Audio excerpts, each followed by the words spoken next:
indi foofu mais gis nañ dem beeg dikk bi big si guddeeg tey Thiès naq jafe na nit jaar fi foo jaar taw na taa ndox yi pour ne pas dire inondation loolu loo si jàng. loolu la politique d'assainissement bu défaillante la Thiès dafay taa Thiès day am inondation demal Medina Fall.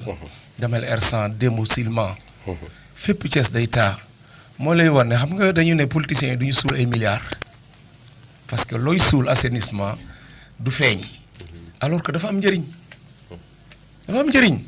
assainissement moo yor dëkk bu tawee man xam nga souvent damay tàmm di jël exemple ci réewu tubaab yi parce que dama faa def fukki at ak ñaar gis na bu tawee même pas 5 minutes ndox bi yëpp dem ndox du taxaw ruissellement du am mais fii duñu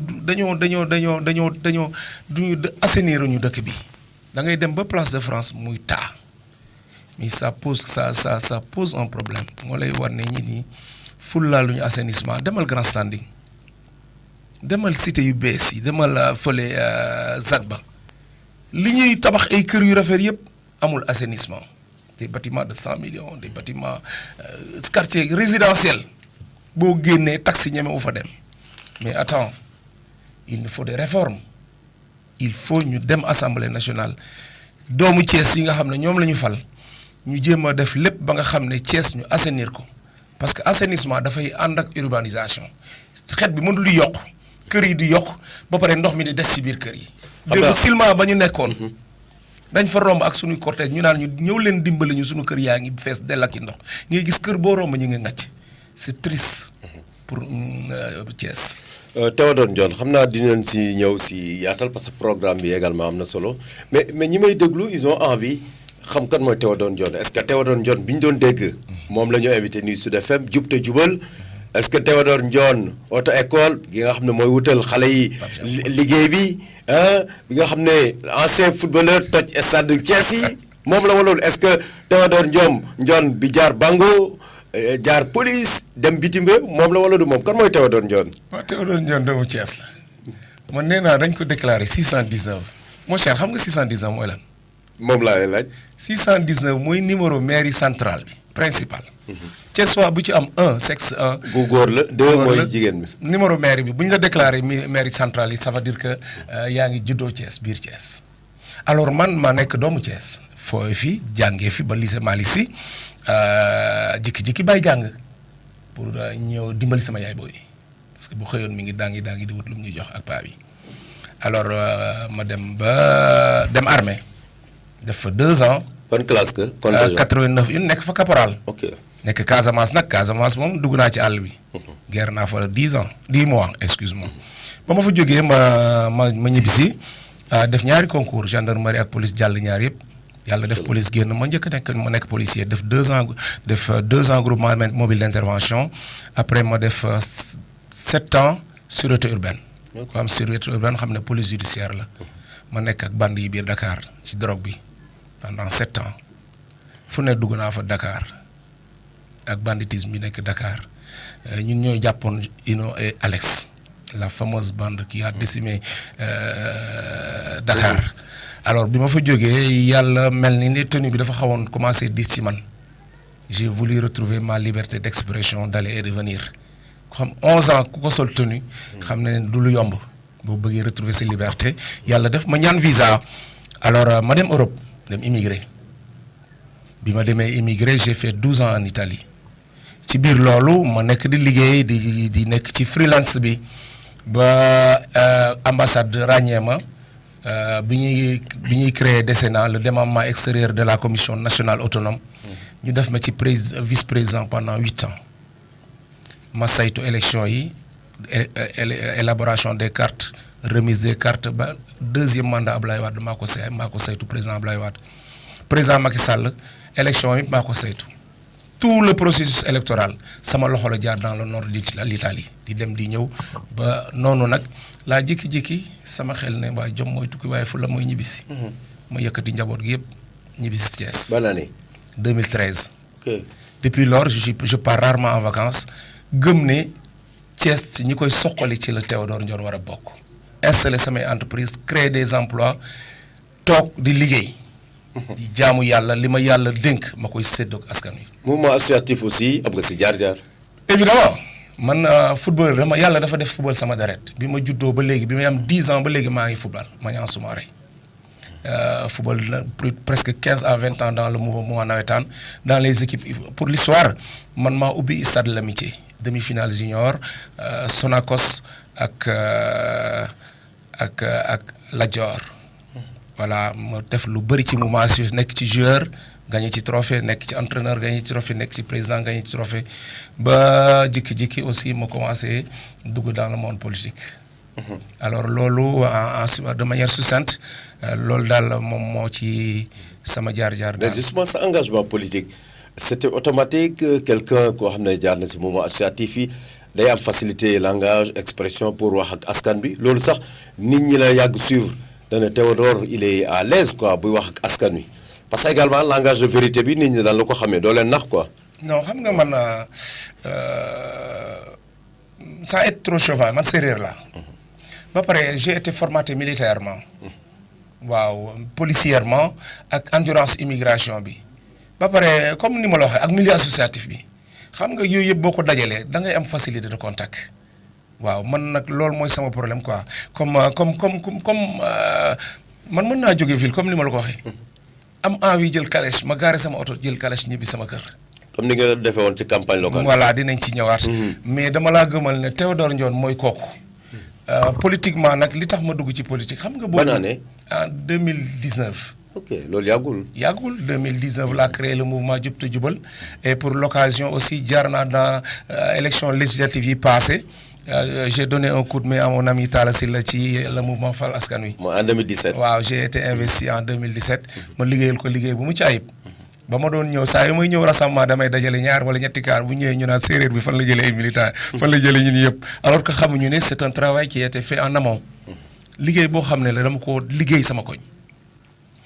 Babacar demal Mbour Babacar demal Wango Coonax Babacar demal Sofraco bi may yeewoo Babacar bu musulman yi organisé maa fay jiitu bu chrétien yi organisé maa fay jiitu bu xale yi ndaw yi di football sax damay ñëw di football ak ñoom Babacar sa facteur social la dafa am solo si nit doo xaar ba soxla doog a dugg ci askan wi man je suis en train de récolter les fruits de ce que j'ai semé dans la population du capital sympathie boobu dama ko am bu may football capital sympathie boobu dama ko am dans l'armée. Pour l'histoire, je suis le président de tous les militaires qui sont allés dans l'armée en 89. Je suis à mon deuxième mandat. Je suis bàyyi na ma doo bàyyi Théodore tu diriges l'association façon grade bu nekk. mais boo demee assemblée moom il faut nga bàyyi officiellement quoi. non je serai le porte-parole des forces de sécurité et de défense. mais waratoo bokk ci benn association là dafa nekk pour député du peuple je veux dire. voilà non c'est que yooyu ay ndomb tànk la rek yoo xam ne mën nga ko joxe. mais dama laa bëgg xamal ne Théodore li mu war a taxawee assemblée nationale dafa yéeme.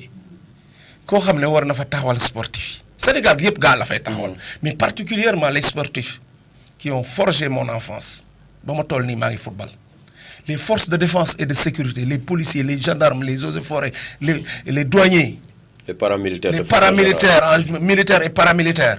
war fa taxawal diaspora bi où j'ai fait 12 ans donc damaa war a taxawaayu góor yàlla assemblée nationale. moo tax nag j'ai du pain sur la planche te bëgg naa ñu fal ma pour ma liggéey loolu biir assemblée nationale. mais justement xam nga noo fay demee parce que déjà fi nga jaar ak coalition bi nga àndal aar Sénégal laata loolu jub te jubal nga def résultat yu honorable si local yi passé 23 janvier en parlant de Thiès Ouest mais surtout le centre Abdelkader pour sa première participation nga gagné un centre c'est pas donné le centre de Thiers Adowa nga ñëw fa en 3e position bu ma jumul loolu. liggéey bi parce que ñenn ñi bett na leen mais junj nga léegi ne loo yàgg liggéey la. Babacar man nee naa la dafa am loo xam ne doo xaar ba politique man je suis un homme politique mais man politique mayuma lu ma yor ci capital relationnel. ci capital sympathie. loolu dama ko liggéey 2019 bi ma créé ànd ak samay naataangoo le mouvement Jub te Jubal MJTJ.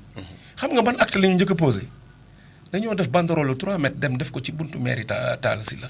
le maire qu'il nous faut. Théodore Ndione le maire qu'il nous faut xam nga lan laa gëmul Babacar bu ñit ñi xamee foo jëm doo àgg. yow de gëmoo loolu. man gëmumul loolu Babacar xam laa gëm bu nit ñi xamee foo jëm dañ la ci ñi la ci war a jàppale dinañ la ci jàppale parce que doo ci wét parce que ña la bëggoon jàppale ña nga doon dimbali tey nan lañ la mën a fayee ci loolu nga leen doon defal tey seen xob lañ la mën a fayee kon boo nekkee candidat rek dañ ciy taxaw alors Babacar ñu créé mouvement bi commencé liggéey di dugg ci groupement de famille di dugg ci jeunes yi nekk ci sport yi xam nga ni chaque année di haute école Jean-Paul II dina may 4 à 5 permis les meilleurs footballeurs sama koñ chaque 2 mois ma jël ñaari jeunes yu chemin jox leen permis te da nga leen di jàngal ba ñu mokkal. te dama leen di jàngal formation complète ma jox leen permis seen yaay yi kontaan ndax permis boo ko dugalee ci kër créé nga fa emploi Babacar ñu nekk di liggéey ba élection yi di ne këtt ne jonn Babacar ñeenti coalition yi ñëw na ma ñu seet si pour ma nekk seen tête de liste man fan laa toj ba ñuy ñëpp bëgg ma nekk seen tête de liste boo bëggee mën naa la sital ñu fi ñëw. non xam naa gars yi xam nañu aussi. li ngay représenté. voilà mais la coalition parti bi nga xamoon ne moom laa yaakaaroon ne war naa mën a ànd ak moom gagné élection yi et j'étais convaincu que bu ñu àndoon dañuy ànd mooy la République des valeurs du président Thierno Alassane Sall. On a fait beaucoup de conciliabules, beaucoup de négociations, mais à la fin, à quelques encablures des élections, le capoté. Je ne sais pas pour quelle raison. Mais man waxoon naa ko en âme et conscience damay takk samay bët gagné Thiès Ouest bu ma ànd ak yow. parce que moins de 200 voix la perdre Thiès Ouest sa yow rek am nga 1030 voix 1030 voix Babacar. mais yàlla aussi bon au-delà le destin yàlla moo tuddoon ne le maire de Thiès Ouest en 2022. bi s'appellerait docteur Mamadou Djité. Babacar Abdoulaye Kader Ndiaye la ma leen fa gagné dafa bëri. kenn seenu ma les grandes coalitions kenn seenu ma 2 tiers Adowa gis nga gars yi bu ñuy dépouiller dañu ne mais kan mooy CPGA Babacar le milieu sportif dañ maa bëgg man parce que man damay jàppale équipe nawetaan yi te dama koy def rek te yàlla tax chaque année je donne à 10 équipes minimum des regroupements gratuitement dama leen di ban match moo gën a dëgër seen match bi ngeen bàyyi ma regroupé sans compter les permis de conduire kon boog j'investis beaucoup sur le milieu sportif. kon daal gëmoon nga ne sa ànd ak président Thierno Alassane Sall moom même bu dul woon local bi xamoon ngeen wiiri jaari ndaari di ngeen daje yi sa yàlla fi la ko jaarale. si législative non président nag loo ko mën a waxal dafa liggéey. Thierno Alassane Sall. man dama koo gis sax ci caravane yi ñuy def nii ci mais foo dem Thiès ñu ne la Thierno Alassane Sall ñu àndal. foo dem Thiès ñu ne la fii feefu Thierno la. ci campagne législative. waaw ci législative ça veut dire qu'il a beaucoup investi et il a juste besoin que ñu koy suuxatal li mu ji. benn côté il faut muy am parce qu'il est seul am na ay lieutenant certes mais il faut que gars yi li mu fiy def ñu koy topp. di ko gën a sooxat di ko gën a nekkalaat. ndax yow da ngay ñëw rek militer ci biir parti bi au sein de Thiès Ouest parce que Sofraco nga wax muy Sofraco di Wango Somme sa fief yooyu yëpp ci Thiès Ouest la quoi configuration bi wala yow. non xam da ngay ratisser large. non man j'ai ratissé large gis nga dama doon dem Cité Senghor wala ma dem Cité Lamy wala ma dem Pognine gis nga avant local yi coona Pognine yooyu yëpp dem naa fa.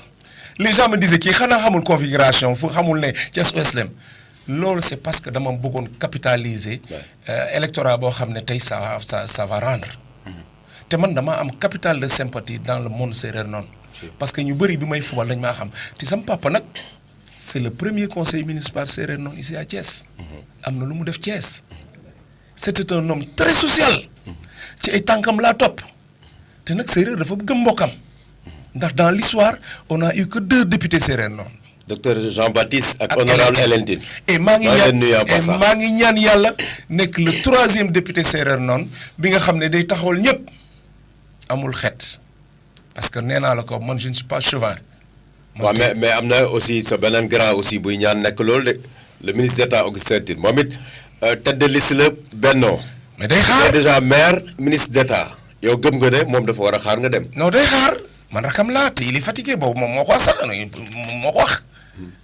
mi ngi jëm mag il a besoin de relève Hélène Tine mi ngi jëm mag man maay booy bi man maa war a jóg taxaw man maay soldaaru jeunes yi man maay soldaaru ñi amul gémmiñ man maay soldaaru ñi taxaw bëgg a dem ñu tere leen dem man maay soldaaru ñuy prôner le mérite moo tax ma ne Augustin na xaar c'est un grand que j'aime bien mais bii day xaar.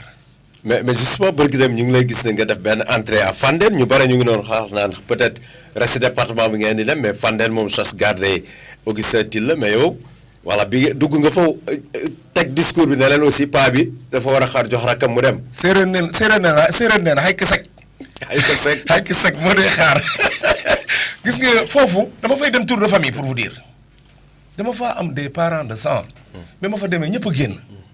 ba ma làkkee dañu ne mais kii séeréer la suñu mbokk la dañ koy jàppale am nañu ministre nañ am député xam nga leur calcul man xam nga li ñu amuñu liste suppléant mais dans leur esprit c'était que Augustin Augustin bu waroon falu day jox maire Ndiéyène Sirakh mooy suppléant am mais xam nga bolot bi jàllul mais léegi moom qu'est-ce qu'il va faire je laisse ma langue au chat.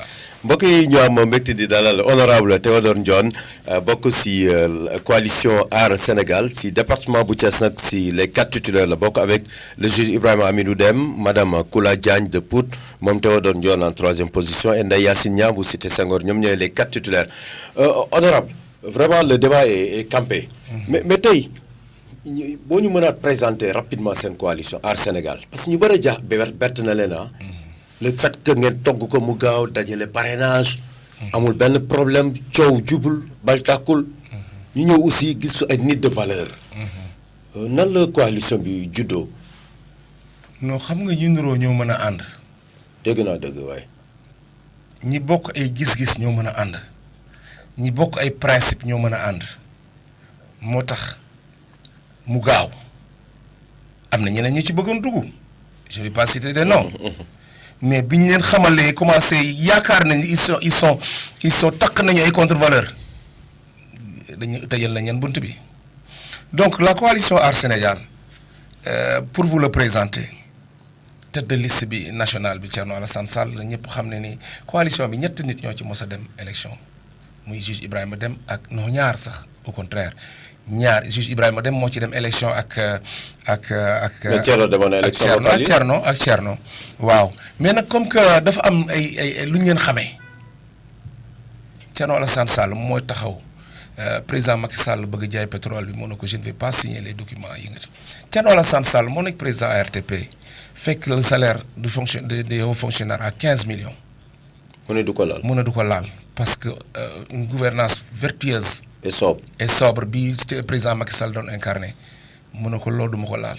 il a fait ramener le salaire des fonctionnaires des hauts fonctionnaires des chefs de direction à 5 millions après mu ñëw bañ signature bi mu jaral ko mu bàyyi président Thierno Alassane Sall bu bëggoon nekk multimilliardaire foofu lay jaare man bu ko neexee sax mu bàyyi politique il ne l'a pas fait voilà un homme qui a des valeurs. parce que mi ngi xool yàlla ak diggam ak yàlla parce que mi ngi xool yàlla gëm yàlla mu ne ma lii ba ma ko signé ça va porter préjudice au peuple sénégalais mu bàyyi ko le docteur Abdourahmane Diouf xam nga c'est un éminent intellectuel ñu def ko directeur du SENES mu ñëw ne leen ndox mi ñuy naan je doute est douteuse sa potabilité est réellement douteuse gars yi dàq ko les 2 meilleurs députés de la 12e législature muy Cheikh Omar Sy ak Thierno Bocoum mi ngi woon questeur la woon bi mu taxawee ne nañ lignetu l'Assemblée nationale à 25 milliards bu mu taxawee ne nañ lignetu nañ càmbar xaalisu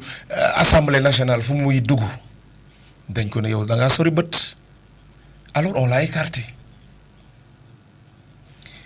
Théodore Monteil ak Marème Soda Ndiaye 13e législature bi c'est les députés yi nga xam ne ñoo ci gën a taxaw proposition de loi ak amendement yeeg yëpp yi ci gën a taxaw ñoom ñooy taxaw di ko wax avec leur éloquence alors gis nga xeetu ñooñu pour constituer une coalition warul woon mën a jafe yàlla def na ñi nga ànd ñun à Thiès te nag am na ku ma fàtte aussi le juge Ibrahima Amidou Dème ki taxaw ne président Macky Sall je démissionne d'une justice qui a démissionné xam nga ñëpp xam nañ ne magistrat lu muy fayeeku ñëpp xam nañ ne magistrat ils sont de hauts fonctionnaires yoo xam surtout que membre la woon ci conseil également. au conseil supérieur de la magistrature kooku xam nga ne moom namuloo dara. rang de ministre avec tous les privilèges yi nga xam ne am na ko mu bàyyi ko kooku tey liste nationale bi sax dana gars yi bàyyi leen ma wàcc ci terrain bi il a préféré laisser la liste nationale ñëw ci liste département. parce que loolu c'est pas donné à tout le monde ne man damay dem jiite ci département Thiès. damay dem jiite ci département bi ñëw fekk fi ku mel ni Théodore Ndione nga xam ne Thiès yëpp xam nañ ko koo xam ne du reculer ci dara ànd ak suñu jigéen ju baax ji nga xam ne Koula Diagne pour bu ñu fa demee keroog elle a montré ses preuves ànd ak gaynde Cité Senghor nga xam ne Thiès du ñu may gars yi dara. On va aller dans tous les coins et recoins de Thiès. Won gars yi ne coalition Aar Sénégal c'est la meilleure des listes. kon yéen ñëwu leen pour jouer les troubles faits mais da ngeen ñëw pour gagner. waaw mais attends naka ngay demee combat ne da ngay daanu wala da ngay jouer li da ngay dem pour trouble faits non ça n'existe nulle part. Nous on a une réelle chance de gagner moi j'y crois comme du fer mon frère. Aar Sénégal moo fi ne du coalition buy xeex. du coalition buy ŋaayoo dañoo ñëw déposer suñu liste 17e la ñu nekkoon ñuy wàññi di wàññi ba 4e position la ñu déposer suñuy liste ba ñu déposer la ñu génne suñu spécimen nekk ci terrain bi ñun ñoo njëkk a génne spécimen ñun ñoo njëkk a génne bulletin de vote di dugg di liggéey boolewuñ ci coow boolewuñ ci xuloo là où les grandes coalitions ont fait des défaillances des grandes coalitions de la trempe de Benno Bokk Yaakaar de Yewwi Askan Wi ont failli comme des élèves yu loo xam ne élèves u CM2 du ko def des erreurs de parité instruction civique un élève de CM2 nga jox ko ne def parité góor ak jigéen du juum ñu indi ñu fi ay problèmes yu dul jeex def ay liste yoo xam ne tey conseil constitutionnel war ko woon valider pour des négociations des louvoiements ñu bàyyi leen ñu jàll bàyyi liste yaa ma gën a xam bàyyi liste nationale dindi liste nationale Yewwi dugal leen ay suppléants fan la am fan ngay demee dans un match de football ñu ne remplaçant yi titulaires yi ñu ne remplaçant yi ñooy dem amul fenn. et li ñuy wax au nom de la stabilité du pays peut-être wala. mais non ça ne devait même pas exister parce que nul n'est censé ignorer la loi. La loi est impersonnelle. Non, nul n'est censé ignorer la loi. Et la loi bu ñëwee elle est impersonnelle comme pour être redondant. moo tax ma ne la nañ sant yàlla nañ dem ci élection yi te gëm ne Sénégal pour la première fois. dina am cohabitation. mais justement Théodore Ndione honorable ñu ngi gis sur le terrain ñu ngi dégg docteur Abdourahmane Diouf si côté bi benn bi dégg fële Théodore Chérif Monté beneen côté président Thierno Alassane Sall ñu gis ni gars yi doon yaakaar d'habitude coalition leader yëpp di ànd mais yéen da ngeen def tir groupé ñii dugg fële ñële dugg fële les 4 points cardinaux là ngeen wër Sénégal est-ce que yéen da ngeen garaaw de ngeen bëgg wër gars yi ndomb quoi. c'est purement stratégique c'est purement même Thiès nii dañuy ànd tey suba ñu tas. même département bi Marème si kii ndey ñaa day dugg fii juge dem dugg fii man ma dugg fii Koula Diagne nekk Pout ñu dugg léeg-léeg ñu ànd dem loolu c'est purement stratégique bu ngeen génnee léeg-léeg ngay ñëw évaluer. ban discours ngeen di wax ñi ngeen fekk sur le terrain au-delà profil am na ñoo xam ne boo nee leen Théodore Ndione ñu ni kooku moom vraiment lu mu dugg ànd nañ si président Thierno Alassane Sall kenn dootu ko présenté mais ban discours ngeen fekk sur le terrain ak moom ngeen wax seen militants yi ak ñi ngeen bëgg ñu voté la. xeetu député bu bees un nouveau type de député un député bi nga xam ne tey bu demee assemblée nationale il doit être redevable comme benn la ci ponk contrat de législature. ma ñu dem ne maay député diw. waaw boo duggee assemblée nationale nga am ngoru njalafaloon ngay ñëw di leen nemmeeku ndax da ngaa ñëw ci ñoom ñu wax la seen i mbëbët parce que ñin ñaa ngi ñuy wax seen i soxla ñin ñaa ngi ñuy wax ne dund gi cher na. ñin ñaa ngi ñuy wax ne dëkk bi salte na ñin ñaa ngi ñuy wax ne Sénégal njàng mi cher na. violence bi bëri na. violence bi bëri na agression yi bëri na insécurité bi bëri na alors yaa ngi déglu seen discours yaa ngi koy jël yaa ngi koy amagasiné di ko yóbbu assemblée nationale fexeel ba boo taxawee assemblée nationale ña la waxoon loolu ñu xam ne yóbbu nga seen i ñaxtu ca biir assemblée nationale te nga am ngoru ñëw di leen nemmeeku parce que Thiès yan député lañ fi xam député département bi xamuñu leen. mel na Abdou Mbow bu fi nekk député national parce que moom mooy. liste nationale la jàllee te xam nañ lu tax ñu ko fay dugal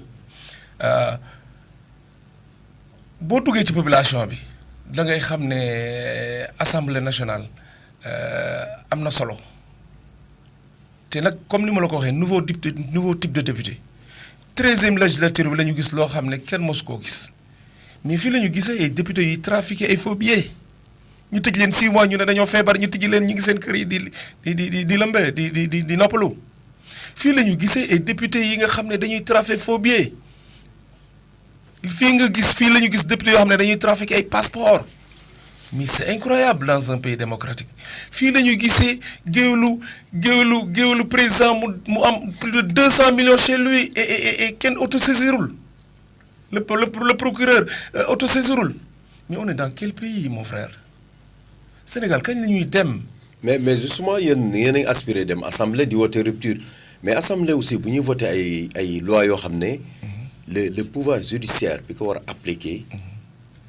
et à la solde de l'exécutif ça devient très grave est-ce que si seen contrat de législature yéen a ngi xoolaat nan la ñu war a joyantee donte assemblée pouvoir à part la exécutif à part judiciaire à part am na ñuy wax ne képp kuy magistrat indépendant de la justice débat bu waratuñ ko poser au Sénégal parce que jox nañ leen tous les moyens pour que ñu am seen indépendance ñoom kay ñoo koy bañ a jël mais est-ce que yéen a ngi xalaat pour joyanti rëq-rëq yi am ci justice bi honorable Théodore Ndione. un conseil de la magistrature président de la République moo ko géré. Le premier magistrat de la République c'est le président Macky Sall. Il nomme son ministre de la justice. Les hauts fonctionnaires de la magistrature président Macky Sall moo koy nommé. les 7 sages moo leen. les 7 sages conseil constitutionnel la majeure partie moo leen nommé na ngeen bëggee ba ñooñu du ñu nekk à la solde du président de la République mënta ne. magistrat yi dañ leen tënk ba nga xam ne lépp lu ñuy def ci kaw lay jógee c'est comme le ministre de l'intérieur président moo ko fa teg lu mu bëgg da koy def wala suba mu déggoome kaw moo tax justice mënu fi am. justice ku ma am ndey ak ku ma amul ndey mi dafay continuer tant qu'on est dans cette configuration mon frère day continuer ku ñu bëgg jàpp bokkoo ci nguur gi bu ñu la bëggee jàpp doo ci teg ay fan ñu jàpp la teg la ci kaso. mais am na ñuy théoriser haute autorité de la justice en lieu et place d'un ministère de la justice. voilà une cour constitutionnelle. voilà. une cour constitutionnelle. il faut oser parce que aussi problème politique yi honorable Théodore mooy. bu ñu bëggee dara mën nañu dem ci askan wi wax ak ñoom mais bu ñu xasee ba fàllu ñoom it dañu seet souvent li leen arrangé rek. moo lay woon ne la morale politique est défaillante au Sénégal. elle est déficiente au Sénégal. Afrique en général. dañu am problème de démocratie. dañu am problème justice. tant que les présidents sont là avec un régime présidentiel fort. injustice day gën di sax ci pays africain yi. yéen seen contrat de législature yéen 14 points ba bare na xaju fi. mais yan mooy les axes majeurs forts yoo xam ne bu ngeen ñëwee moom ngeen di attaqué parce que 5 ans aussi barewul. li ko jiitu mooy fonctionnement ak efficacité parlementaire xam nga l'Assemblée nationale est dotée de 25 milliards yoo xam ne kenn du ci wax. président Moustapha Niasse nee na bàyyi na fa 3 milliards ren bi muy. nee naa la kenn du ko liñatu. mais alors askan wi dañ ko war a xam nag. kenn du ko xam ñun pare nañu pour mettre un membre de l'opposition un membre à la présidence de la commission des finances de l'Assemblée nationale pare nañu pour attribuer à l'opposition 2 postes de vice-président pour ñu mën a am représentativité à l'Assemblée nationale pour garantir la pluralité et l'inclusion démocratique au sein de l'hémicycle. loolu Aar Sénégal pare na ko Aar Sénégal pare na pour groupe parlementaire 10 députés doy na pour groupe parlementaire. mu am efficacité et puis pare na aussi pour député bu nekk ñu wutal la un représentant parlementaire. un assistant parlementaire. ba nga xam ne yow liggéey parce que dañuy bëri analphabète ci biir Assemblée nationale. des députés qui ne savent ni lire ni écrire. mais nag am nañu base. loolu seen mérite aussi jege nañ askan wi di taw. je ne dis pas le contraire. mais il y a le minimum quand même. mais ci liggéeyu Assemblée nationale. pour qu'il soit plus rentable à l'Assemblée nationale. bu ñu leen wutaloon assistant parlementaire dina am solo. ba pare le cumul des mandats.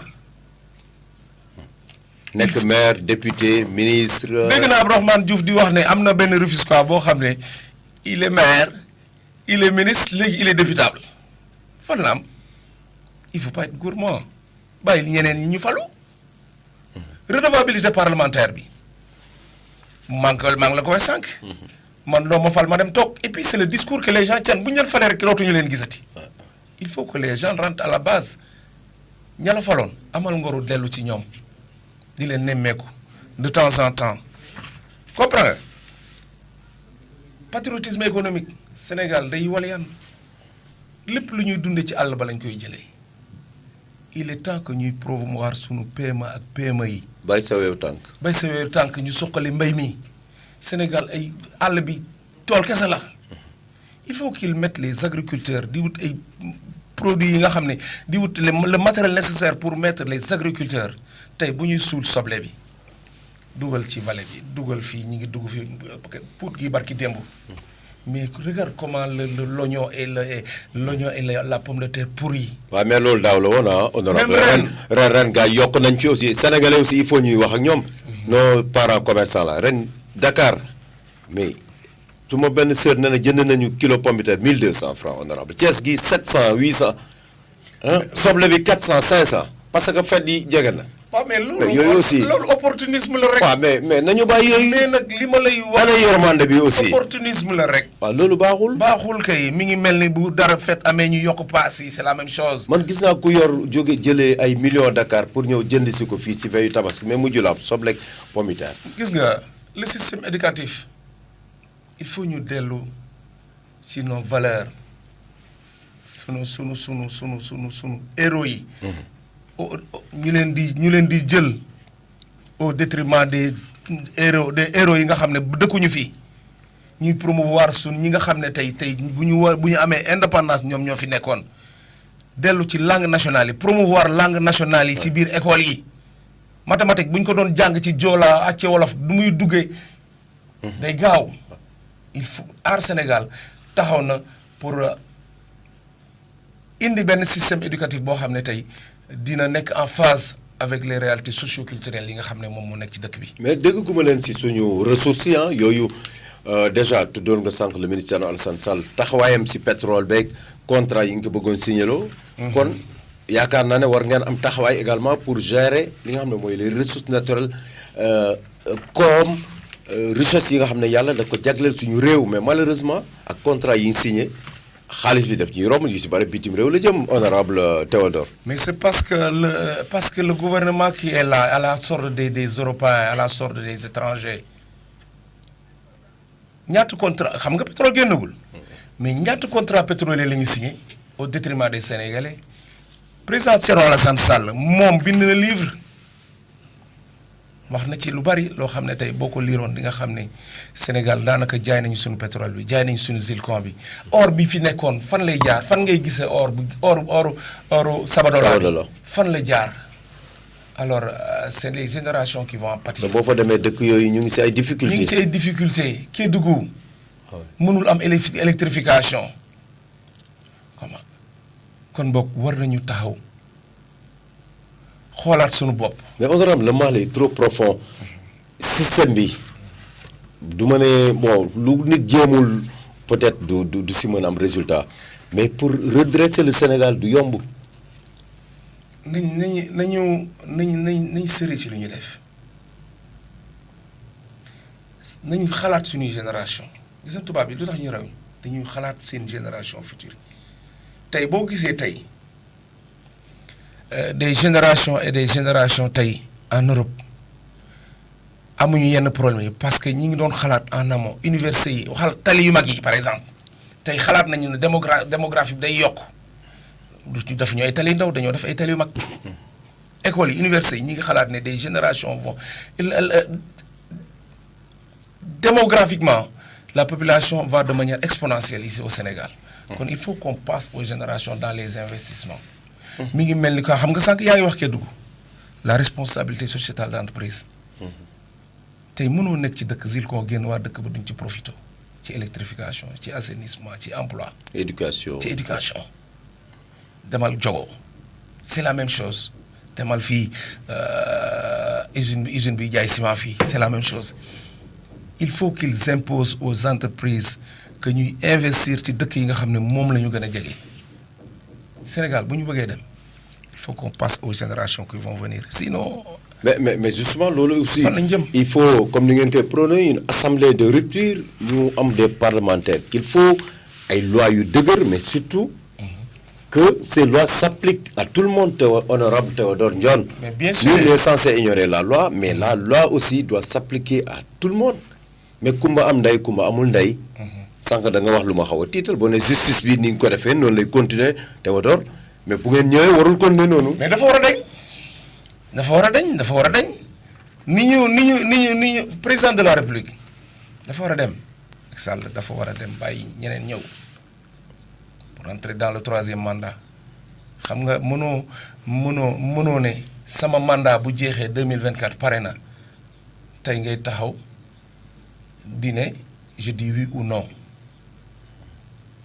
dem CEDEAO naan sax je suis contre ay limitation des mandats. mais c'est aberrant xam nga ne mënoo dem Sénégal chantre de la démocratie tant loué en Afrique nga taxaw Togo Côte d'Ivoire ak Sénégal ñoo taxaw na du ñu signer la limitation des mandats kon xam nga ni Sénégal Sénégal am na problème on est plus vitrine démocratie bu ñu wax nekkatul ci ñun. kon nag prox ndoolu ñetteelu mandat moom waa ji bëgg na ko. mais daf ko wane. tous les pas yi muy teg yëpp. ça va vers gis nga moo tax ma ne nañ ko yóbbu cohabitation pour limiter ses ambitions pour un 3e mandat nañu fexe ba ñu opposition bi gagné. élection législative yi kon c'est de bonne guerre que yéen waa Benno bu leen opposé wu ne au lieu ngeen bon yéen bokku leen si taxu leen ñu wax am ngeen contrat de législature mais danaan l'opposition opposition bi 3e mandat lañ fiy wax ay affaire góor jigéen voilà pour yàq der naxasal xelu nit ñi voilà pour président Macky Sall voilà ñu sanctionné ko. mais comme ngeen ne c'est de bonne guerre loolu discours boobu da ngeen ko war a porter pour cohabitation bi am. non xam nga opposition bi ku ci nekk mi ngi bay waaram mais nañ fexe ba tànc Benno Bokk Yaakaar nañ ko tànc bu ñu leen tàncee ils vont perdre les élections. mais dispersion opposition ba du leen profiter. système raw gàddu la de. l'opposition est plurielle foo dem opposition benn opposition du gagné. demal France les dernières élections là bi Mélenchon xamul fi mu dafa créer NUPES. ànd ak gars yi ils ont poussé le président Macron à ne pas avoir la majorité absolue. effectivement kon bokk xam nga. kon le président Macky Sall waru ko bañ ah. non waru ko bañ. comme la France. waru ko bañ Gambie gi à côté. en tout cas la coalition Aar Sénégal dina fi indi ay réformes yoo xam ne Sénégal kenn mos ko fi def xam nga ni Sénégal les personnes à mobilité réduite. woy laago yi. fii dañu am problème da nga leen di gis ñu yelwaan alors qu'en Europe woy laago yi dañ leen jël. boobu da ngay yaakaar ne dañ leen favoriser. bis bu taxawee am na machine buy wàcc ñu yéeg dañ leen defal ay passage yi nga xam ne tey ak seen band yi fu ñu teg dugg ñun woy laago yi dafa am lu ñu leen jagleel. gouvernance foncière bi Sénégal jaay nañu àll bi yëpp jaay nañu corniche bi Thiès yow xam nga barki démb maire yi jaay nañu poche yi fi nekkoon yëpp tey quartier boo dugg amul bibliothèque municipale à Thiès amul piscine municipale yooyu yëpp amu fii te tey député bu mel ni Théo tey bu taxawalee Thiès am na ci loo xam ne tey mën na koo taxaw wax ko assemblée nationale ndax ñu bàyyi jaay suuf si réserver ko population bi les places publiques yi nga xam ne dañ koy xëy ñaari fan ñett ñu yëkkati ko il faut que les gens xale yu ndaw yi amatuñu place publique Thiès amoo fenn benn lieu de déplacement lieu de demal dans Dakar daal moo fa tani. moo fa tani lieu de distraction lieu de distraction yëpp amul yooyu yëpp ça y va de la gouvernance foncière. pourtant sànq wax nga pàcc ba am solo suñu mbokk way laago yi. ñu ngi leen di jox seen wàccuwaay vraiment ak cër bi pourtant y a une loi boo xam ne da leen waroon protéger la loi d'orientation sociale. votée fii au Sénégal. mais mu waroon leen. waroon leen jàppale ay carte d'égalité des chances ak yi nga wax ni bourse sécurité familiale yi ñuy wax ak yooyu noonu. mais ñoom ba léegi impacté wu leen chaque jour nga gis leen ñu kaas 15% de l'emploi dañ leen ko war a jox ñoom mais fii nga gis Sénégal bërki démb ay handicapés diplômés chômeurs ils grèvent de la faim. Mais pire, les militaires, les militaires qui sont allés en guerre, Ouais. les militaires invalides, nous avons manifesté, nous jugé alors qu'ils ont défendu les couleurs de l'armée nationale, ils ont défendu les couleurs de la nation sénégalaise dans les champs de bataille les plus chauds. Ils sont laissés en rade. C'est une pension, les forces de défense et de sécurité, ils ont plus de 30 ans de carrière, 40 ans de carrière. Ku ci waaj a dem pension day tiit barki démb la ñu augmenté xaw ma lan la augmenté pensant que on a senti une augmentation des forces de défense et de sécurité. Ça nañ ki quoi qu'on puisse dire mais loolu du tax mu génn ci du tax président Macky Sall génn ci. enseignants yi mu yokkal aussi. waaw mais enseignants yi man Sénégal rek laa gis man Europe bi ma nekk enseignants yi xamuñu grève parce que enseignant dafa nekk. koo xam ne kii joxe xam-xam kooku dañ ko war a mettre dans des conditions yi nga xam ne day sax sawar pour joxe. mais à côté il y a la santé également. d'ailleurs ñu ngi annoncé une marche nationale le 27 bi à Thiès. li fi nekk li fi jàll Linguère barki démb. Tivaouane ñi ngi jooy te noppay ko ñu. le système sanitaire au Sénégal est très défaillant.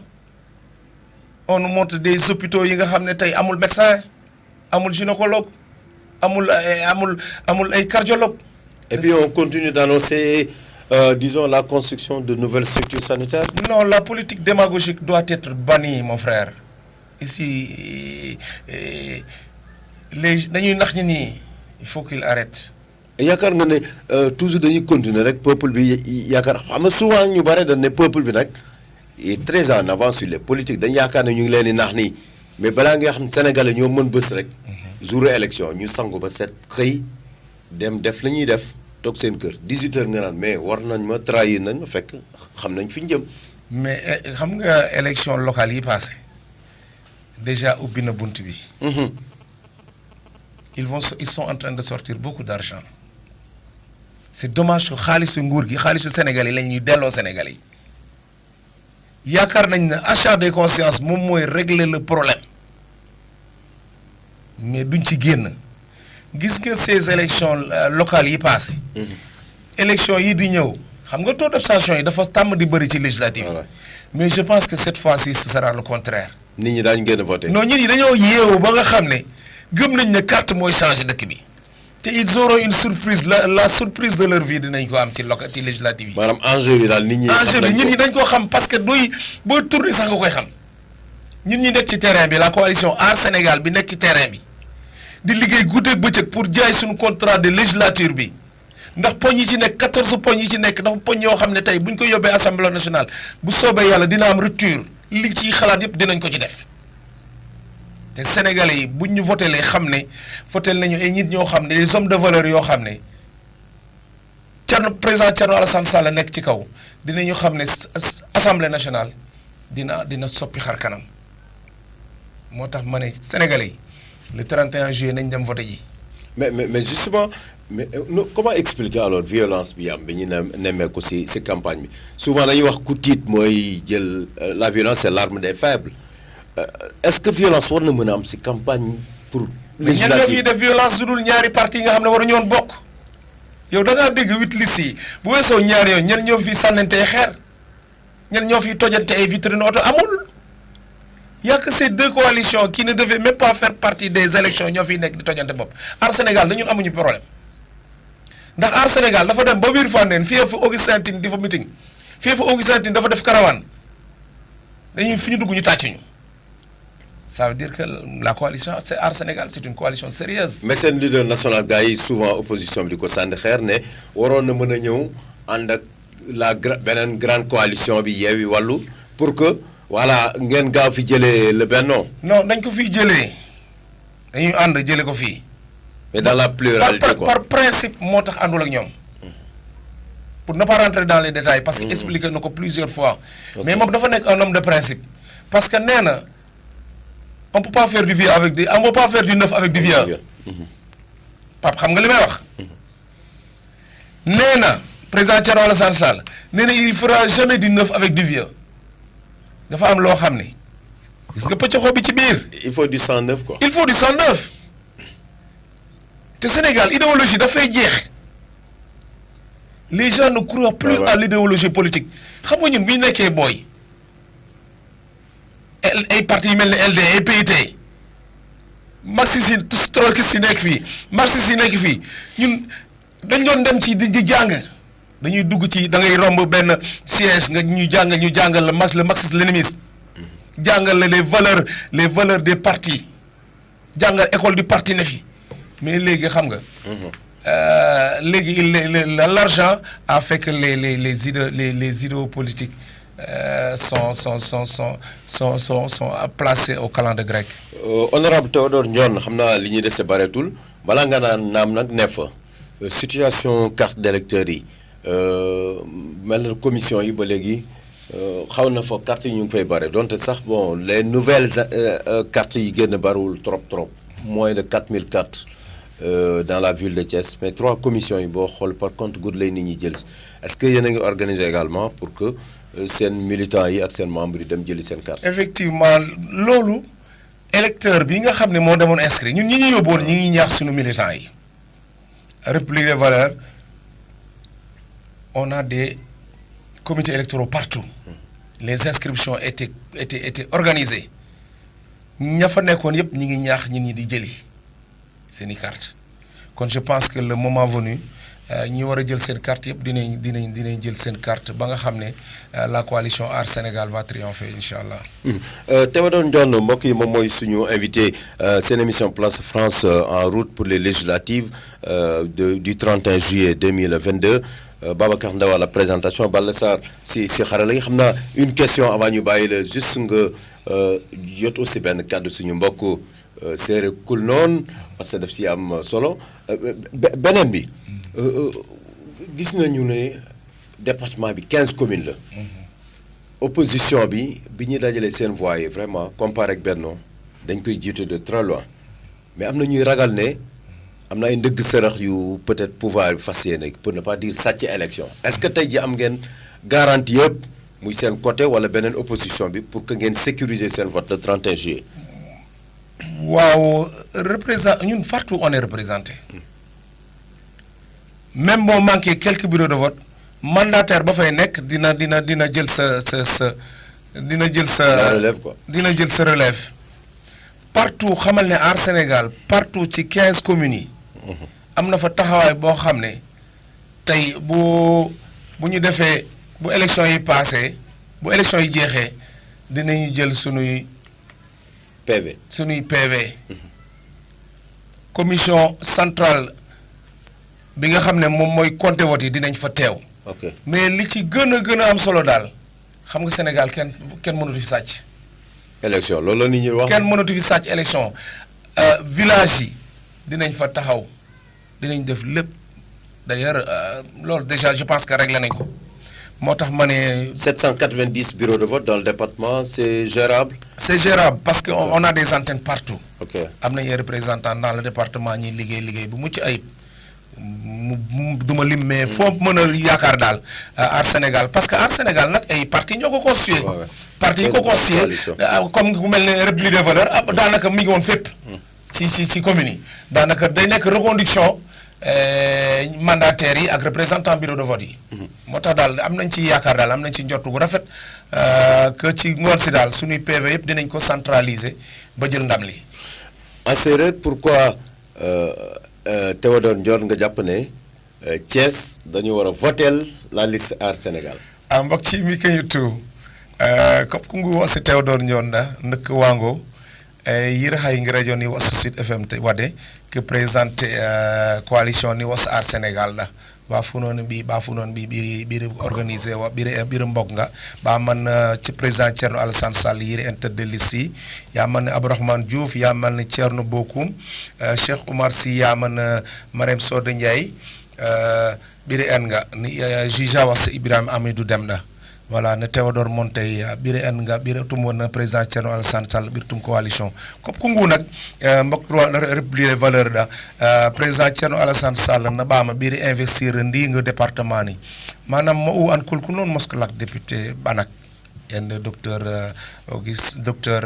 Jean Baptiste mi kañite yakko Elentine mi kañite alors mi ki mën ko wade kulku non du tuk du ekko kungu wo so Théodore Ndione nga du assemblée nationale la ndi pam ci dibo de ki en premier conseil municipal sere non da mi du am do ho parce que du lak hedi donc kop kungu kologa du waran ka am nga e mi kimbu du am sapleti du am krusti du am tout nda du min ka am tout bi kop kungu assemblée parce que tout assemblée nationale wadra hay ki min ki en gaynde hedi hay ki min ki en gaynde soldat ci ndax ma en ko soldat hay ki min ki en gaynde elkati ji hay ki min ki en gaynde sportif ci hay ki min ki en gaynde bafu noni mi to yaakaran nga an ek Théodore nga assemblée nationale hay ki min ko tuk gaynde bi fi wonon wi yi du wa du to parce que di as nga dekk ci nak kulku non dekk ci mu jot ko as du to tuf ko non ma san peko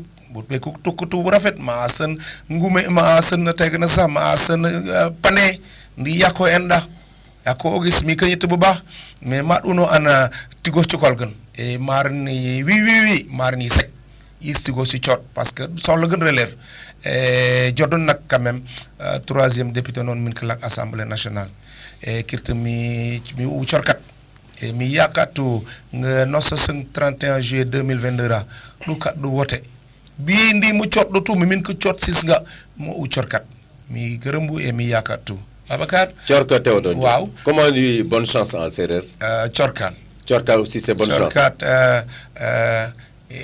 ko onata ndam ko onata ndam ko onata ndam ko onata ndam yalla na la yalla may ndam ko onata ndam waaw Théodore Ndione Babacar mais amoon nañu mbégte doon la dalal di kontaan oui waaw di balaa may tàggatoo quand même ma remercier ñi nga xam ne ñëpp ñoo may déglu rapidement en 30 secondes voilà di nuyu waa aar di leen ne jàpp leen gars yi ndam laa ngi sunu kanam di nuyu suma soxna aussi du ma ko fàtte ak sama njaboot di nuyu ñëpp ñi nga xam ne sama village bi nga xam ne fa laa jógee waa Wango ñi may déglu ak ñëpp ñu kulku noonu ñi may déglu yëpp mais maa ngi leen di sant di leen gërëm parce que Théodore Ndione tey taxaw na pour soppi xar kanamu Thiès assemblée nationale pour taxaw ak ñëpp ñi nga xam ne ñoom ñoo nekk aar Sénégal ñu taxaw ak contrat de législature bi nga xam ne moom la ñu yor seen loxo def ko assemblée nationale ba nga xam ne xeetu député bu bees dina am biir assemblée nationale Sénégal mën a jëm ci kanam mën a soppi ñu mën a xañ président troisième mandat. aar Sénégal aar Sénégal ci kaw ci kanam.